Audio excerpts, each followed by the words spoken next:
Um, so welcome. I hope you're excited, as excited as I am about this conference. It's been a long time in the planning, and we're very excited to have the Alliance bring all of the early childhood educators together. I would encourage you to also look in your folder. There's going to be some discussions afterwards, some opportunities for people to collaborate afterwards to sort of take the information that you've gathered here. A lot of times you go to great conferences and then you're left with what do I do from there. So I encourage you to participate in some of those. I'd like to welcome Gillian McNamee. She is from Erickson Institute. And ironically enough, she was one of my professors and my advisor when I went to Erickson Institute. So I'm very happy, which was just a few years ago. So I'm very excited to welcome her. Gillian oversees a lot of the teaching education piece at Erickson. In addition, she works with the works of Vygotsky, and if anyone knows Vivian Paley, Gillian really enjoys the storytelling pieces and talking about experiences that children have through storytelling. She has this amazing book. If you haven't seen it, she has a copy up here and also some information about it.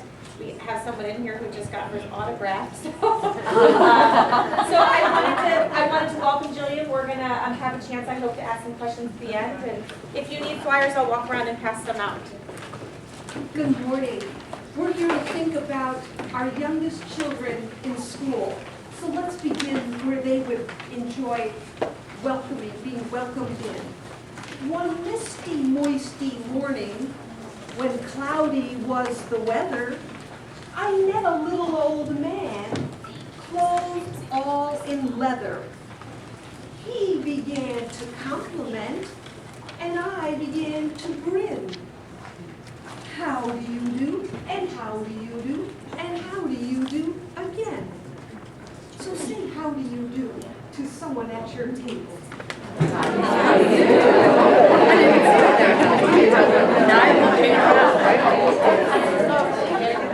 And now I hope everyone has your grandfather clock working. Let's get that movement going. Dickory, dickory, dock, the mouse ran up the clock struck one, and down he runs, hickory, dickory, dock. In our time together this morning, I'm going to walk with you through three aspects of thinking about pretend play in school. First, we're going to look at some forms of pretend play that are connected and influence academic achievement. Then we're going to take a closer look at those forms of play, such as a Mother Goose nursery rhyme and a song, and think about why they're important in school learning. And then we're going to look at the teacher's role in supporting and leveraging play for academic learning. I want us to begin with listening to these little snippets of play so that we gather them together for our consideration. So first, we've just had a good nursery rhyme. We've had a bit of a song. Imagine that as a teacher you have read The Three Little Pigs. Here now is a scene as I watched two 3-year-old boys leave Head Start in a Chicago classroom. They leave their classroom, come out the front door where mothers are waiting for them, and outside of the school there's one of those wrought iron bars, handrail down the ramp. And the two boys, of course quite small, run up to the bar and they hang on it and start swinging like it was a jungle gym bar. And Carlos says, "Aha, here comes the wolf." Fernando says, "Aha, here comes the wolf." Carlos repeats, "Aha, here comes the wolf." And Fernando said again, "Aha, here comes the wolf." Keep that scene in your mind. We're going to come back to it now in a moment. I want to bring you back into their classroom and one of the other activities that took place that morning when children were busy in their different activity centers, and including pretend play, their teacher, having led the group time with a nursery rhyme, a song, and then a good read aloud, thinking about the three pigs, and why did they build three different kinds of houses. So an important organizer for the day, a song, a story, and a question. And then as the children went off to play, there was all kinds of activity, but the teacher also then went to children individually, inviting dictated stories that would be shared at the end of the day. So just take a peek into these dictated stories, which I consider first cousins, in a sense, to their pretend play. But when we do that, we get this glimpse into what's going on in their mind. So here's Keisha, a 4-year-old girl, who says, the wolf says, I will huff, and I will puff, and I will blow your house down. And Little Red Riding Hood said, I'll go to my house. Anna, once upon a time there was a girl, the wolf came and get her. And the pig came and got the big bad wolf and saved Grandma. There was a princess and Snow White, and the big bad wolf was their friend. So look at the knitting and the weaving and the integration of what the teacher has offered to seed the ground and what the uptake is from these children. I just want you to see Fernando's story, a 3-year-old alongside some of these 4-year-olds. He's right in there thinking about the big bad wolf eating the 3 little pigs.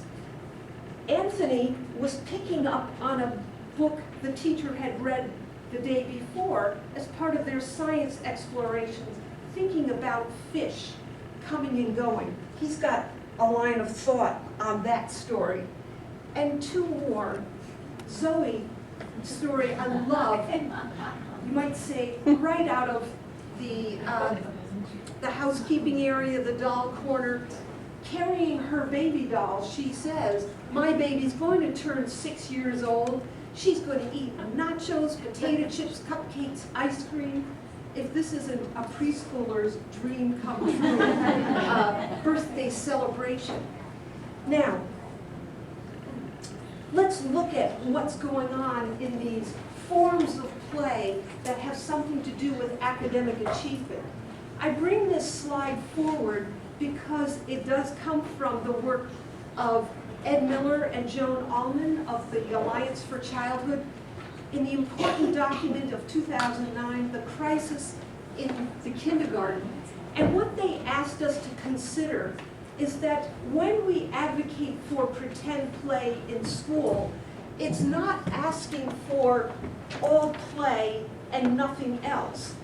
And at this end of the continuum, the concern is not to have, as Diane would suggest, we fall into the trap of somebody dictating the agenda and the content all day long.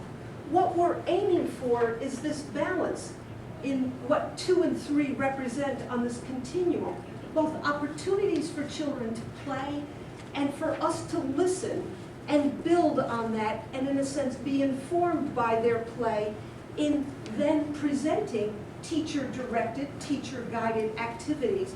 So it's in that dialogue between listening and speaking that we're pitching why pretend play needs to be in school and balanced by the teacher-initiated activities.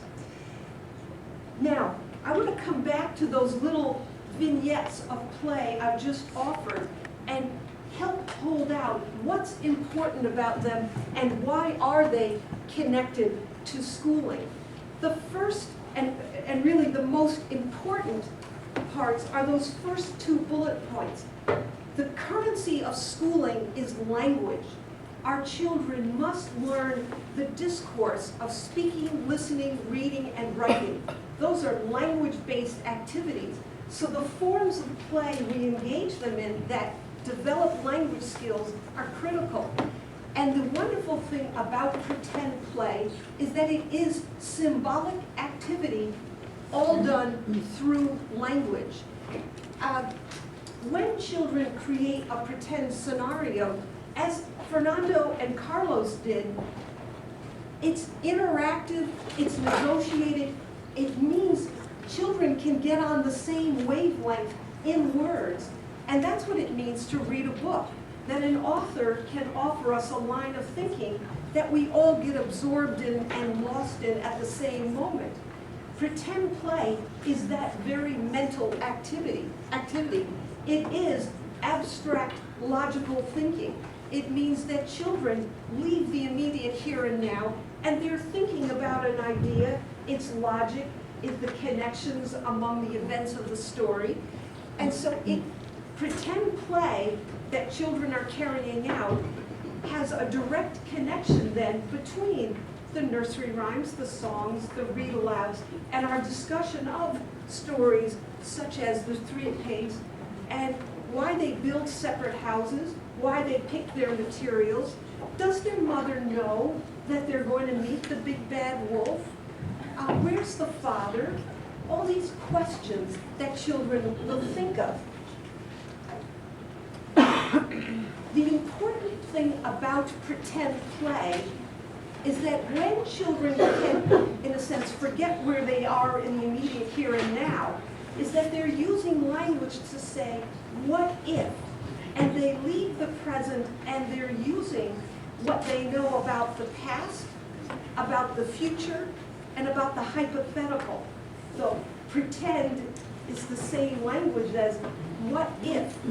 And that's the kind of thinking using language skills that prepares children for problem solving and being resourceful in ways that they will need in their future. I think the concern we all have is that their future is very hard to predict. The world is changing so fast for all of us, and we must prepare them for their future, not our own. And pretend play is the arena, the mental space for them individually and collectively, which is the important thing about school. I'm not in school to just think about my own mind and develop that mind, but the fantastic work of a teacher is that you're worried about the collective and providing experiences that not only help individual development, but help them as a community be ready for their future. Let's take a look at the teacher's role in creating these opportunities for what we will see is the imagination and the development of thinking. First, what we have to do as teachers is create the environment, set the stage, and hopefully, let me grab the water.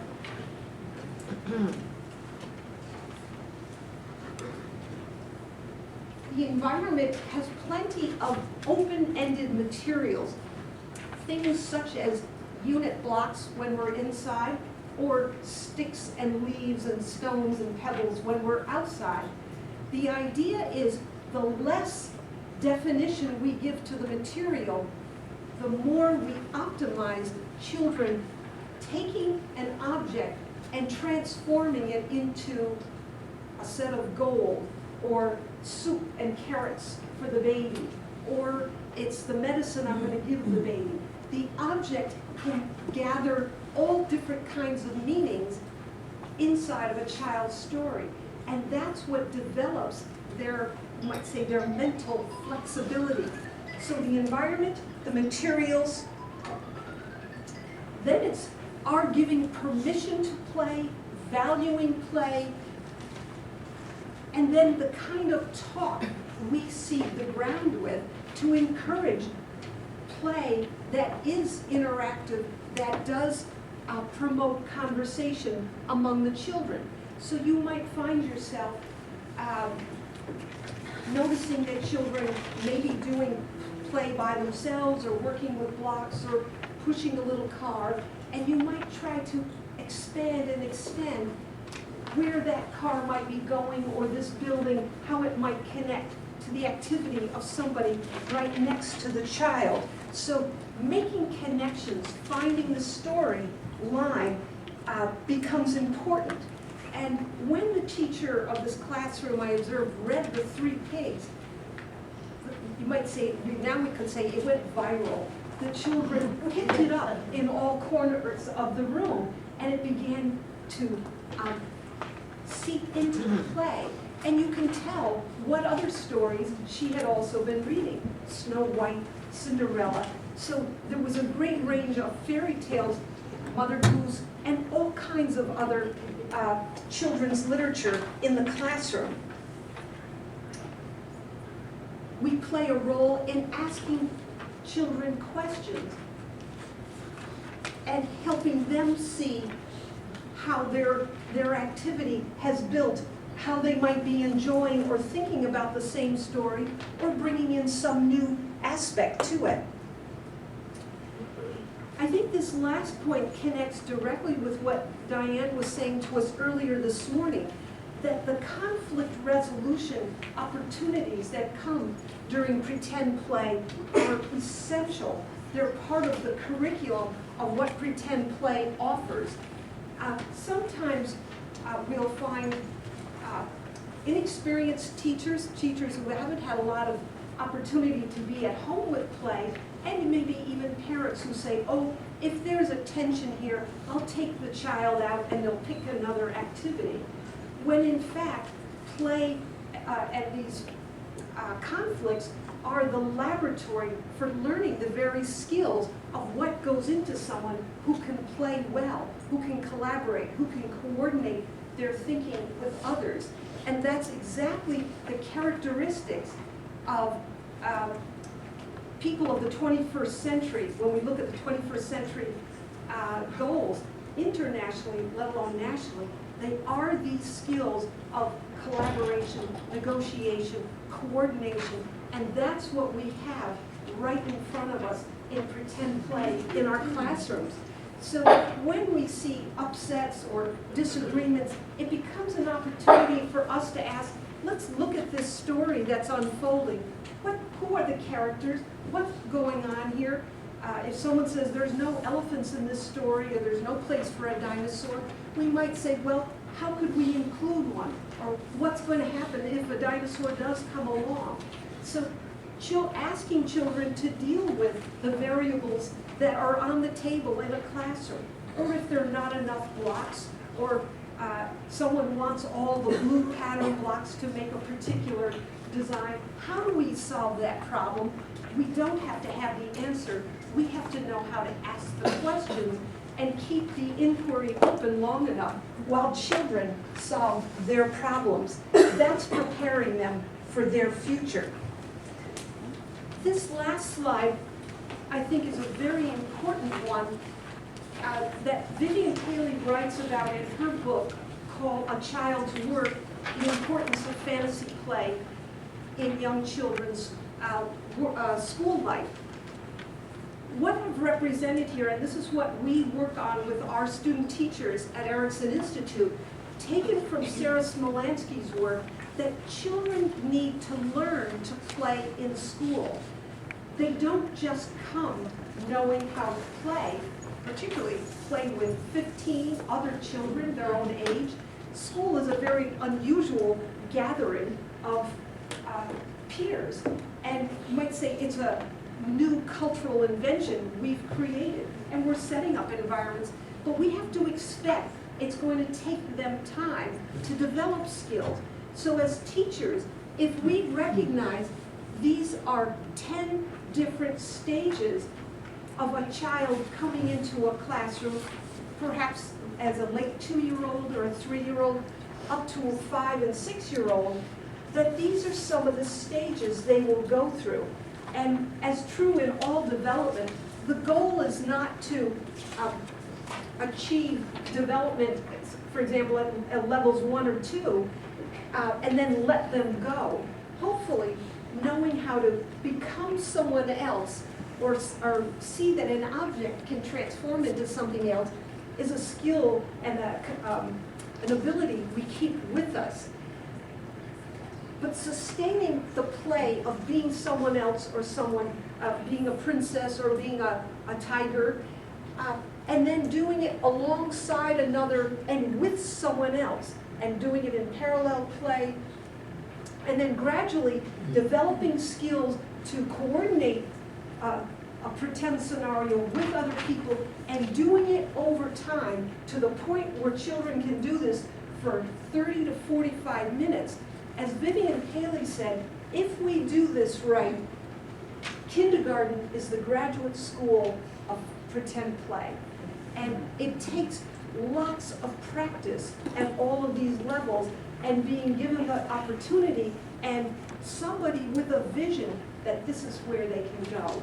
And I think this is incredibly exciting to have in mind that certainly all of us can do our solitary play, our daydreaming, our pretend play at home. And of course you'll see your children doing lots of practice on their own or with maybe a sibling or a cousin or a neighbor.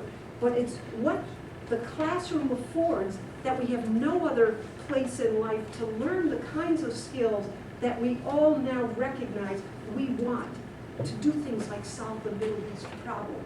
It's going to take children who had lots of opportunity in preschool and kindergarten. So I offer this as a kind of a blueprint, and you will recognize where your children come into the experience and then see how you have to tailor your interventions. I put this slide in here to remind us that, again, we have our role as the teacher, but children to appreciate what is it that they are doing. So we're looking for them to initiate and create imaginary situations, sustain it over time with other children, negotiating the rules. No, there can only be 3 lions, or no, the wolf can't eat the pigs today, we've got to have more time, whatever it is. Learning to use objects in a symbolic way, solving problems, negotiating conflicts.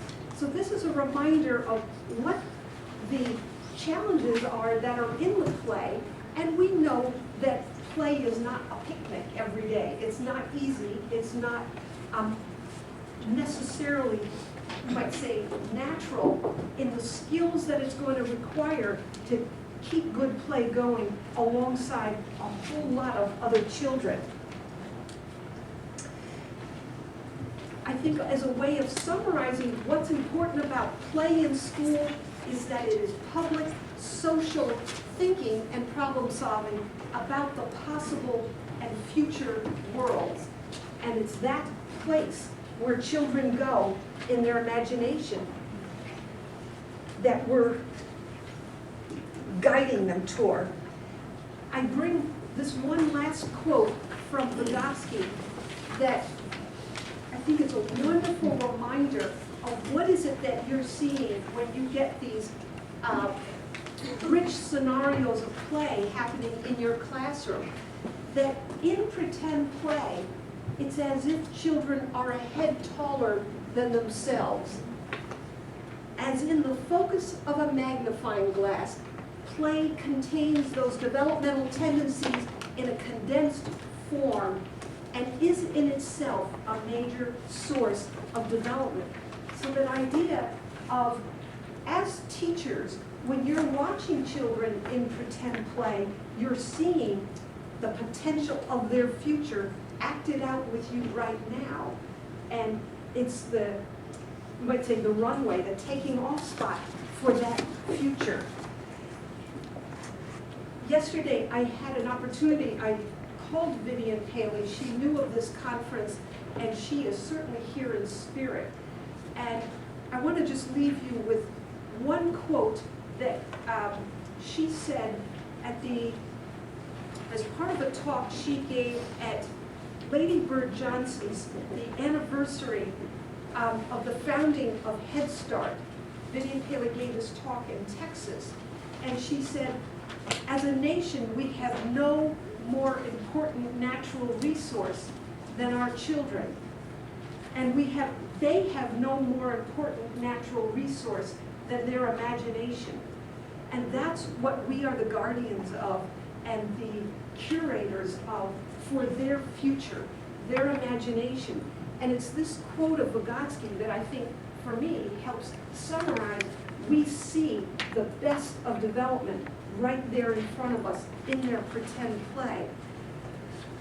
Now, Are we doing on time? We got our We're time? good. We have about 10 minutes. Oh, right where I wanted us to be. There's lots of controversy and questions people have about all kinds of play. So I wanted to have this opportunity to provide you some remarks.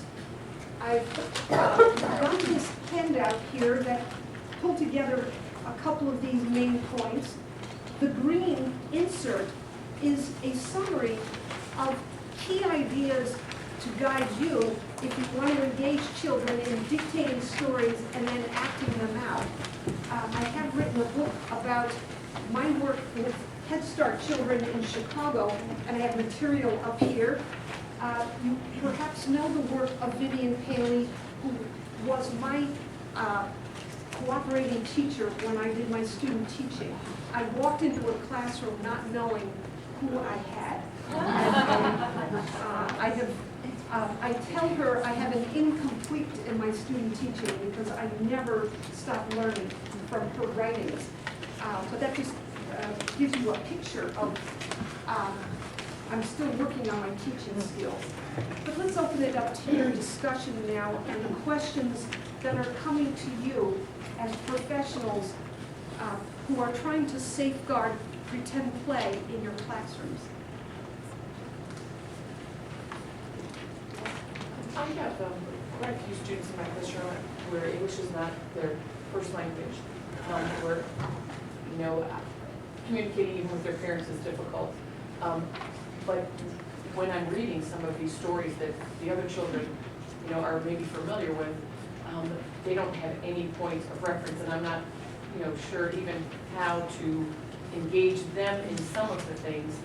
Are there any things that maybe I can do to, I mean, luckily, like by this time of the year, my kids who are English speakers, they are helping, and they're, you know, trying to communicate with the kids and help them understand kind of what the story's about, or, you know, in different ways, but that's something that I struggle with. One of the best diets, you might say, for a child who's learning English, coming from a different home language, is to have chunks of language, in a sense, to be bathed, to be marinated in the new language that they're going to learn. Songs and nursery rhymes are this great packaging of salient language.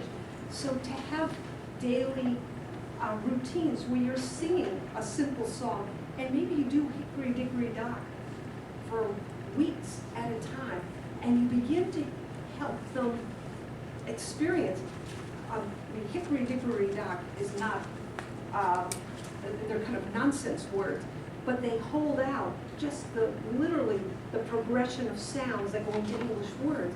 So it's good for them just to hear the language, and then to have read-alouds like the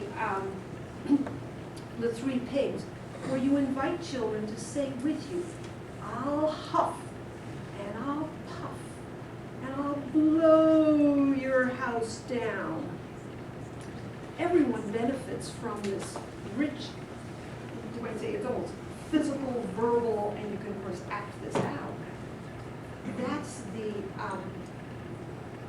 the primer for English language learners. I put this story, these were 6 stories that came in one day of this Head Start classroom that had Spanish-speaking English language learners. Isabella was one of them. And this story I love. You could see she was listening to other children dictate a story, and the effort she went into, she was determined to tell a story. So it goes, one princess, and one baby, and one castle, and one prince. She's just literally trying to create the scene. She doesn't have the sentences yet. The monster tear down the castle, drag out the princess, and the prince rescue the princess. This is one of the most concise, clear images you can get from a child. And she came in not speaking English. This was happening in the middle of the year. But to me, that chance to keep inviting children, what story do you have to tell while they're listening? This gives us a little snippet of what it's like. But there's no way around it. We have to just surround and invite the language. And I've seen children who literally latch onto a couple of favorite books and memorize them as their entree into their new And language. that's what I've definitely found, that like, they're comfortable and they feel comfortable in those couple of stories. And they choose the same book, we read the same book, that those are the ones that they're asking for. So that is definitely, and that, just that repetition. So one reason too that I go to fairy tales, and they're a good way to find some common ground. There are many versions of fairy tales that are reflected in different cultural heritages. Mary Hines Berry at Erickson Institute knows a Cinderella story for almost every culture and language group in the world. And when you get those kinds of stories that connect and relate to fables and the kinds of stories in a child's home language, it becomes a great way to make connections so that you can check whether a parent might have access to a particular kind of tale. Yes, exactly. 5 minutes, good. Another question? A comment, I'll ask a question too. I would assume that a lot of us, most of us work somewhere on the North Shore, which I think one of the challenges that I know I face in my preschool is being firmly grounded in play and sending our children off to schools that have very high expectations academically of what the children come into. So I know that Erickson works sort of on this big topic. I'm wondering if you could talk just a little bit about how we can bridge some of the things that you're talking about now, and at the minimum be able to articulate to parents, but also to kindergarten teachers and on about the importance of this and how we are doing the things that they're expecting the kids to have just in an appropriate preschool format.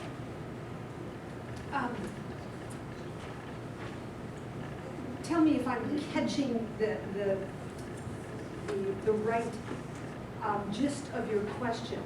That the concern is, how do we worry about the future in the present?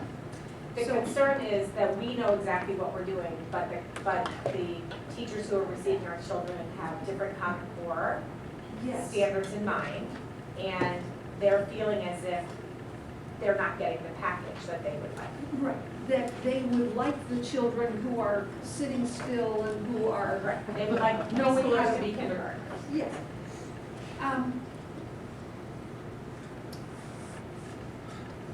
I think we have to teach the children in front of us. We have to teach. This is honestly what Vivian Paley also said yesterday. She said, "Be kindergarten teachers," meaning don't be first grade teachers. You are working with the children in front of you. The best way to get to the future and to assure parents and the first grade teachers that the children will be ready is to do right by them now. I mean, will I be a good grandma? I sure hope I will. I'm not one yet. But I can't get there by doing tomorrow's activities before they get to me. Children, I think what we're trying to do is look at what are these important skills in oral language and interaction that they must get as a foundation. And if we put children at tables and chairs, as Chicago schools would love to do, and just get them writing their name, know those alphabets, we're not providing the foundation that they're going to need to be able to do that in kindergarten. And what's so powerful about play is that the learning has to be active, social, physical, and intellectual all at once. And in kindergarten and in first grade, they will, if they fully realize the development of being 3, 4, and 5, they'll be good 6-year-olds who can manage their imagination and, you might say, hold their fantasies while the teacher is bringing them through a set of routines or directions. But in a sense, we can't get them to that point if we compromise that development. So I think it is, it's hard work, but yet I think it's important work that parents appreciate if we reassure them of what we see now, the children will be ready to sit in 6 months when they go to the big school or they go on to the higher expectations of that grade level. But I do think we have to be very clear. Development means not just this gradual accumulation of skills, so it's not just, well, can I get the alphabet in now and then add a little bit more writing. What's happening between the ages of 3 to 5 in pretend play is a revolution in development. You can't get this kind of language and interactive nature and understand how to listen to a story along with 15 people and think about it and discuss it if you haven't done it. Then they really won't be ready for first grade to comprehend the story. And as we see now in these NWEA testing of the public schools, tremendous demands on comprehension. I think what we're giving them early on is this kind of mental training and flexibility, and they can't wait to listen to the next story as well as tell us how they're processing. One last question. Well, my question is about Vivian Paley's quote about kindergarten is the graduate, should be, okay, I wrote down kindergarten is the graduate school of pretend play. Yes. And I've been through graduate school, I've been through undergraduate school.